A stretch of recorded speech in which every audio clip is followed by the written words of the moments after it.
Hey, what up, YouTube? CC here today. And as you may or may not know, Madden Challenge is coming up, and it's this week.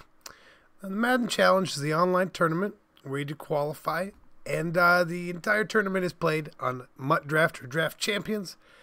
And yours truly, we qualified, right? But I haven't played it in a while. So what I want to do, I'm not going to actually play a MUT Draft game against some random or waste coins. But what I want to do here is I'm going to go through the process of drafting. Maybe you guys haven't ever played draft before. Maybe you want to.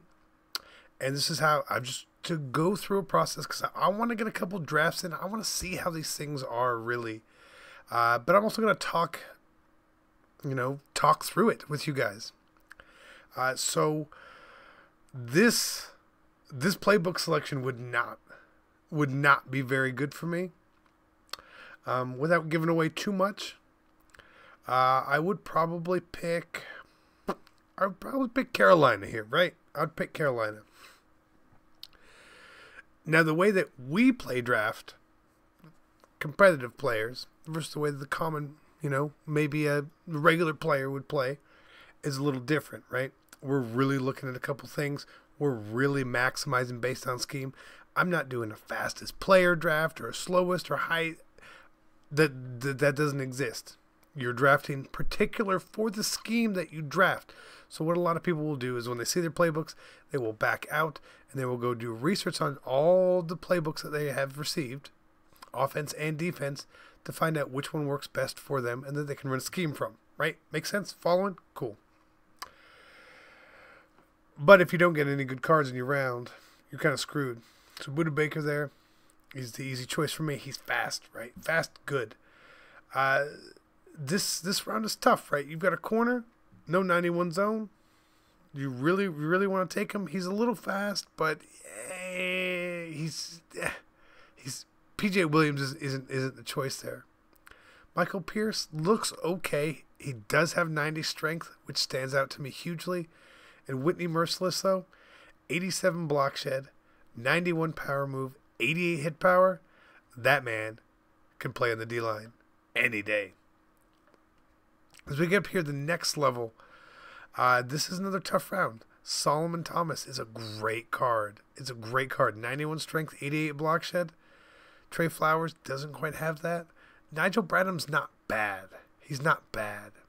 Now, if I was in a 3-4, Bradham's probably who I'm taking. He's coming home. But it would be a very tough choice between these two for me. Like, it really, really would. I'm more likely to get someone else to fill Solomon Thomas' spot on the line than I am Bradham. So I'm going to take another linebacker. But Bradham's actually going to play linebacker for me. And receivers, you get them. You're looking at speed. You have Devontae Parker. You have Tyrell Williams. To me, they're essentially the same. So if you go look a little deeper, you see catching traffic is what I'm looking for. Devontae Parker, welcome to the squad. Now this is a good round. Michael Kendrick's team of the week is a very good card, and Jatavis Brown's a very good card as well. So you kind of get stuck there, but I know this is a tough one. But I like Kendrick's better. I like him better. I know they're same speed. A round like this, Larry Fitzgerald is way too slow. Nobody wants Larry Fitzgerald. I mean, his catching stats are amazing, but he ain't getting open. Devontae Adams is a little bit better, but Greg Olsen is an elite tight end, which I would need for my scheme. Greg Olsen comes home, right? Very simple. Now here, this is not our running back round. We still get a round full of running backs, so we don't have to take DeMarco Murray here. But Randall Cobb's not, he doesn't stand out to me, right? Martellus Bennett's not a bad second tight end either. But here I actually am going to take DeMarco Murray just in case our running back round is bad. And even if it's a good running back round, we do have a very, very solid backup, right? Another round, not my favorite. Eli Apple and Bradley Roby are the same card.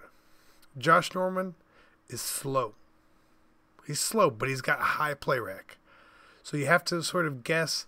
For me, My money is on Roby. He's not someone I want, but he's someone I'll gladly take. I know a lot of people here would take Cam Newton, though. I don't want Cam Newton. I need throw power, and I need accuracy. Tom Brady checks the boxes, even though he's a statue. I'll take the statue. Up next here, Delaney Walker, when he comes up, is an easy choice. He's a monster. He blocks so well. You need him. Now, this one's a little interesting. This is a little interesting. Cam Wake is not a bad card, but it's easy to get ends, right? We still have 9-10 rounds to go. Trent Williams is a very good left tackle, but Bruce Matthews is essentially the best center you can get. And for someone who wants to run the ball, Brucey's my boy. Can't believe I'm doing that. So here we go. Now I think we get a better end, in my opinion, but we also get an amazing left guard in Ramon Foster. Ramon Foster is one of the best left guards in the game.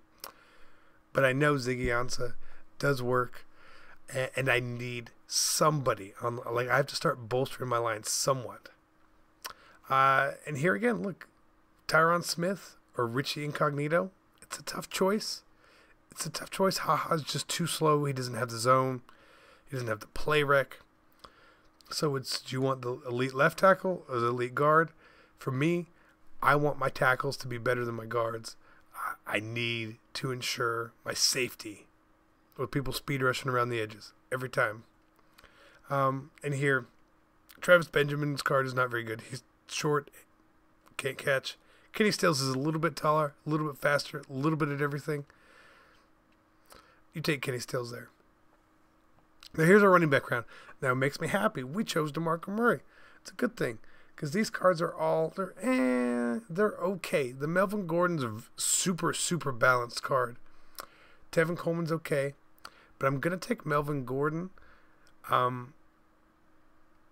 I take? No, I'm just kidding. We always take Tevin.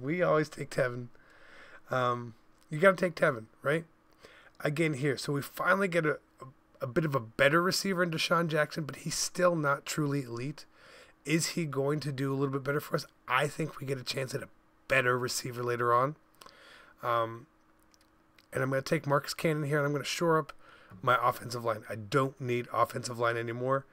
Here we finally get the middle linebacker we need. Hassan Reddick. You take Hassan Reddick. Right?